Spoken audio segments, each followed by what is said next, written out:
بسم اللہ الرحمن الرحیم نحمدہ ونصلی ونسلم علی رسولہ الکریم اما بعد فاعوذ باللہ من الشیطان الرجیم بسم اللہ الرحمن الرحیم لقد کان لکم فی رسول اللہ اسوۃ حسنہ وقال رسول اللہ صلی اللہ تعالی علیہ وسلم انما انا رحمتا مہداتا صدق اللہ مولانا العظیم وصدق رسولہ النبی الکریم الامین۔ اللہ تبارک و تعالی نے پیغمبر دو عالم صلی اللہ تعالی علیہ وسلم کی مبارک زندگی کو ہمارے لیے اسوہ قرار دیا۔ تو پیغمبر دو عالم صلی اللہ تعالی علیہ وسلم کی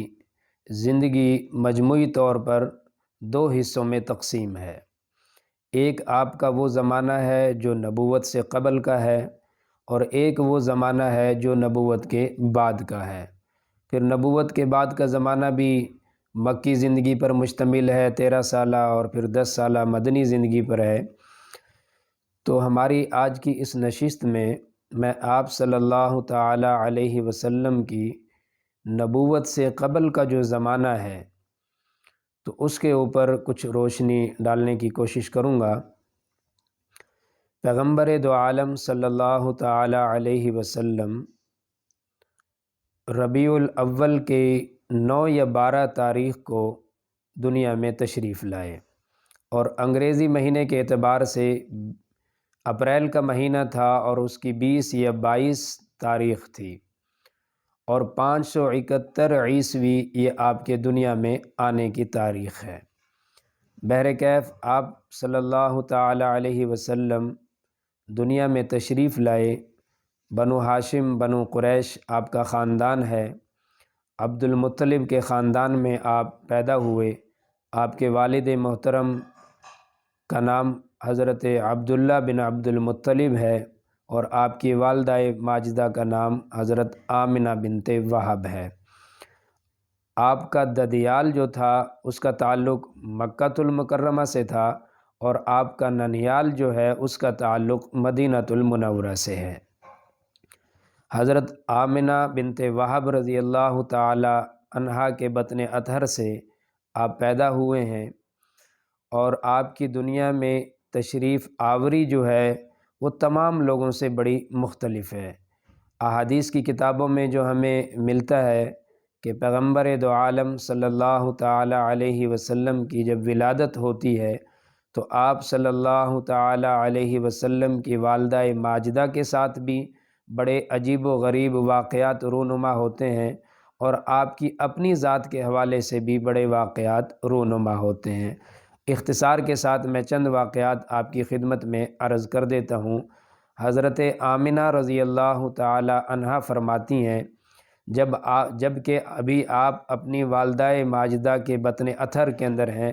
وہ فرماتی ہیں جب میں لیٹتی ہوں یا میں خواب دیکھتی ہوں تو مجھے بڑی مقدس شخصیات کی خواب میں زیارت ہوتی ہے، اور وہ مجھے مبارکباد دیتی ہیں، اور بڑی مجھے اس پر خوشی محسوس ہوتی ہے۔ جب میں باہر نکلتی ہوں، کسی درخت یا کسی پتھر کے قریب سے گزرتی ہوں تو وہاں سے مجھے سلام کی آوازیں آتی ہیں، اور بلکہ حضرت عبد المطلب نے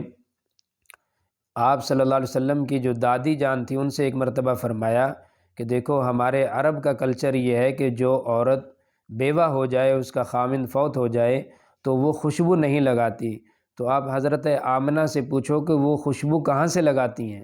تو یہ بھی ہمارے نبی پاک صلی اللہ تعالی علیہ وسلم کی خصوصیت تھی، اور آپ کی آمد کی برکت تھی۔ تو جب حضرت آمنہ سے پوچھا گیا تو انہوں نے فرمایا کہ میں تو آج تک کبھی بازار گئی نہیں، خوشبو والے کو میں کوئی نہیں جانتی، بلکہ یہ جو میرے پیٹ میں آنے والا مہمان ہے یہ سب برکات اس بچے کی ہیں۔ تو بے شمار خصوصیات اور فضائل آپ کے وہ تھے جو دنیا میں آنے سے قبل ظاہر ہو رہے تھے۔ پھر جب آپ دنیا میں تشریف لائے تو آپ کی آمد بھی بڑی عجب تھی، باقی سارے بچوں سے مختلف، کہ آپ ماں کے پیٹ سے پاک صاف شفاف پیدا ہوئے، اور انتہائی حسین و جمیل اور اللہ نبی بناتا ہی اس کو ہے جس کے اندر تمام خصوصیات اعلیٰ درجے کی ہوں۔ تو اب جب آپ دنیا میں تشریف لائے تو عرب کا ماحول یہ تھا کہ وہ بچوں کی نشو و نما اکثر و بیشتر گاؤں دیہات میں کرواتے تھے، چونکہ وہاں کی فضا ذرا تر و تازہ ہوتی ہے، وہاں پہ غذا بھی خالص ملتی ہے، تو یہ وہاں کا ایک کلچر تھا۔ اور پھر وہاں کے جو گرد و نواح کے گاؤں اور دیہات تھے، وہاں پہ جو غریب غربا لوگ تھے، ان کا گزر بسر بھی ان بچوں کی پرورش کی بنا پر ہی ہوا کرتا تھا۔ تو طائف ایک قبیلہ ہے، اس کی ایک شاخ ہے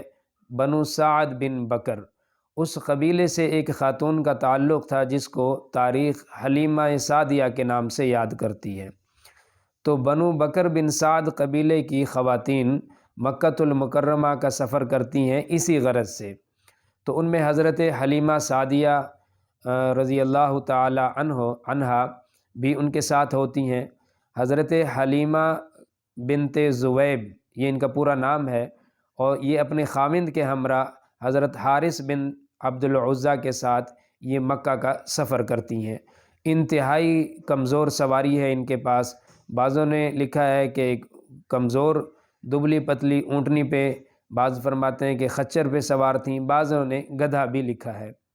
کہ گدھے پہ سوار ہو کے آئی تھی۔ تو بہرکیف جس سواری پر بھی یہ سوار ہو کے آئیں وہ انتہائی کمزور اور دبلی پتلی سواری تھی، اس پہ سوار ہو کے یہ سب سے بعد میں مکہ پہنچتی ہیں۔ اور جب یہ مکہ میں آتی ہیں، ان کے ساتھ ان کے علاقے کی جو دوسری خواتین ہیں وہ مالداروں کے بچے لے کر وہ واپس جا رہی ہوتی ہیں، حضرت حلیمہ سعدیہ مکہ میں داخل ہوتی ہیں۔ چونکہ سواری کمزور تھی اس لیے آہستہ آہستہ سفر طے کرنا پڑا۔ تو بہرکیف وہ حضرت عبد المطلب کے گھر پہ جب پہنچتی ہیں تو پوچھتی ہیں کہ کوئی بچہ ہے، تو بتایا جاتا ہے کہ جی ہمارا ایک پوتا ہے۔ تو حضرت حلیمہ سعدیہ رضی اللہ تعالی عنہا جب گھر کے اندر داخل ہوتی ہیں، حضرت آمنہ رضی اللہ تعالی عنہا سے ملاقات ہوتی ہے، بچہ دکھایا جاتا ہے۔ تو حضرت حلیمہ رضی اللہ تعالی عنہا کی اپنی کنڈیشن یہ تھی کہ ان کے گود میں ان کا ایک اپنا چھوٹا بچہ حضرت عبداللہ بھی تھا، اپنی سواری بھی کمزور، اور اپنے بچے کو پلانے کے لیے ان کی اپنی چھاتی میں دودھ بھی کوئی نہیں، اور قحط کا زمانہ تھا۔ حضرت حلیمہ سعدیہ پیغمبر دو عالم صلی اللہ تعالی علیہ وسلم کو جب دیکھتی ہیں تو دیکھ کے یہ فرماتی ہیں کہ آپ کو ایک سفید دھاری دار چادر میں آپ کو لٹایا ہوا تھا، اور حضرت حلیمہ سعدیہ نے جب آپ کو دیکھا تو وہ دیکھ کے بڑی حیران ہوئی کہ اتنا حسین و جمیل بچہ، چونکہ ان کا تو یہ کام تھا کہ وہ ہر سال بچے لے جاتی، ان کی پرورش کرتی، پتہ نہیں کتنے بچوں کی انہوں نے پرورش کی، لیکن ایسا حسین و جمیل بچہ وہ فرماتی ہیں کہ میں نے آج تک نہیں دیکھا۔ جب پیغمبر دو عالم صلی اللہ تعالی علیہ وسلم کی نظر حضرت حلیمہ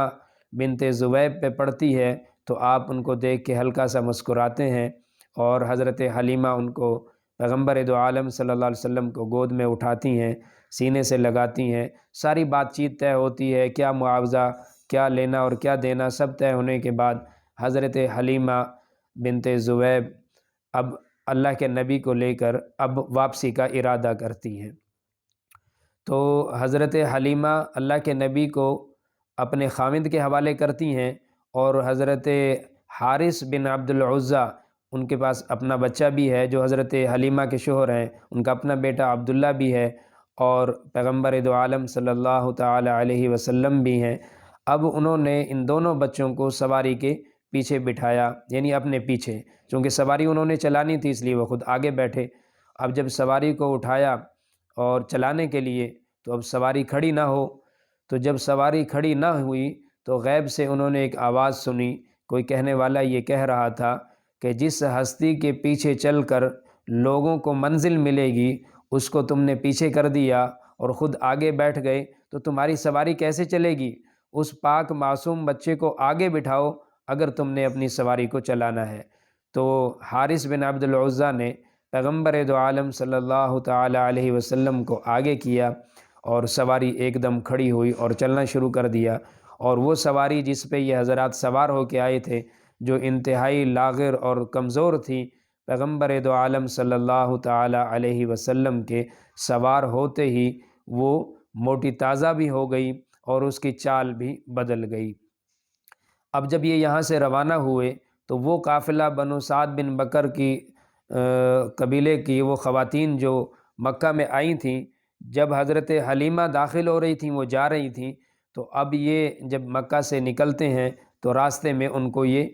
کراس کرتے ہوئے نکلتے ہیں، تو وہ خواتین کہتی ہیں کہ حلیمہ کہ جب تم مکہ آئی تھی تو اس وقت تو سواری تیری انتہائی کمزور تھی، اور اس سواری کی کمزوری کی وجہ سے ہی تو ہم سے پیچھے رہ گئی تھی۔ اب لگتا ہے کہ جو تو ہم سے آگے نکل گئی، تو معلوم ایسا ہوتا ہے کہ تو نے اپنی کوئی سواری بدل لی ہے جس کی وجہ سے تو ہم سے بھی پہلے گھر پہنچ جائے گی۔ تو بڑا قابل غور جواب دیا تھا حضرت حلیمہ سعدیہ رضی اللہ تعالی عنہا نے۔ انہوں نے فرمایا کہ سواری نہیں بدلی، بلکہ سواری پر سوار ہونے والا جو سوار ہے وہ بدل گیا ہے۔ پہلے ہم سوار تھے، اب اس سواری پر امام الانبیاء سوار ہو گئے۔ اس وقت ان کو تو نہیں پتہ تھا کہ یہ امام الانبیاء ہیں، لیکن انہوں نے یہ فرمایا کہ سواری نہیں بدلی بلکہ میں نے سوار بدل لیا، اور سوار کون تھا وہ میں نے بتا دیا کہ وہ امام الانبیاء تھے۔ بہر کیف جب حضرت حلیمہ سعدیہ اللہ کے نبی کو لے کے گھر پہنچتی ہیں تو گھر کے اندر پہنچتے ہی وہ خیر و برکات، وہ تمام اللہ کی رحمت اور وہ برکات جو ایک نبی کی ذات سے متوقع ہوتی ہیں، وہ پیغمبر دو عالم صلی اللہ تعالی علیہ وسلم کے حضرت حلیمہ کے گھر آتے ہی وہ تمام خیر و برکات ظاہر ہونا شروع ہو گئی۔ وہ مریل ان کے جانور، وہ بکریاں جن کے جسم پہ گوشت تک نہیں تھا، جو اپنی کمزوری کی وجہ سے دودھ تک نہیں دیتی تھیں، اللہ کے نبی کی آمد کی برکت سے ان سب نے دودھ دینا بھی شروع کر دیا، موٹی تازہ بھی ہونا شروع ہو گئیں۔ تمام خیر و برکات اور وہ دکھ اور وہ فقر و فاقہ جو حضرت حلیمہ کے گھر میں آپ کی آمد سے قبل تھے، آپ کی آمد کے بعد وہ تمام پریشانیاں اللہ تعالیٰ نے ختم فرما دی۔ 2 سال تک پیغمبر دو عالم صلی اللہ تعالی علیہ وسلم حضرت حلیمہ سعدیہ رضی اللہ تعالی عنہا کے پاس رہے اور وہ ان کو دودھ پلاتی رہیں۔ 2 سال کی جب آپ کی مدت پوری ہوئی اور آپ کی عمر مبارک 2 سال مکمل ہوئی تو حضرت حلیمہ سعدیہ حضور پاک صلی اللہ تعالی علیہ وسلم کو لے کر مکہ روانہ ہوتی ہیں کہ آپ کو آپ کی والدہ کے حوالے کر دیا جائے۔ یہاں سے آگے اب 2 سال کے بعد آگے کیا آپ کے ساتھ معاملات ہوتے ہیں، یہ انشاءاللہ العزیز آپ کے سامنے اگلی نشست میں عرض کروں گا۔ اللہ تعالی ہم سب کو اپنے حبیب کی مبارک زندگی پڑھنے، سیکھنے، سمجھنے اور اس پہ عمل پیرا ہونے کی توفیق نصیب فرمائے۔ وآخر دعوانا ان الحمد للہ رب العالمین۔